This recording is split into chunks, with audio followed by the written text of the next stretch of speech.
ફરી હવાઈ મુસાફરીના ભાવ વધવાના એંધાણ દેખાઈ રહ્યા છે. વૈશ્વિક કન્સલ્ટન્સી ફર્મ મેકકિન્સેના રિપોર્ટમાં દાવો કરવામાં આવ્યો. મધ્ય પૂર્વમાં અનિશ્ચિતતાઓને કારણે એરલાઇન ઉદ્યોગ પર દબાણ વધી શકે છે.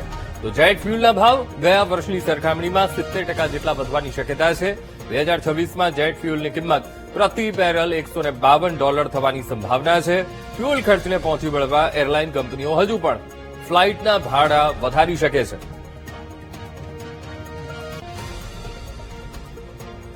તો હવાઈ મુસાફરી મોંઘી બનવા જઈ રહી છે અને એરલાઇન કંપનીઓ એના ભાડા વધારી શકે છે, કારણ કે ફ્યુઅલ ખર્ચ અત્યારે પહોંચે એ પોસાય તેવો નથી. અને મેકકિન્સેના રિપોર્ટમાં આ દાવો કરવામાં આવ્યો છે. ત્યારે વૈશ્વિક કન્સલ્ટન્સી આ ફર્મ છે કે જેણે એક રિપોર્ટ તૈયાર કર્યો છે અને આ રિપોર્ટમાં એ દાવો કરવામાં આવ્યો છે કે મધ્ય પૂર્વમાં અનિશ્ચિતતાઓને કારણે એરલાઇન ઉદ્યોગ પર દબાણ વધી શકે છે.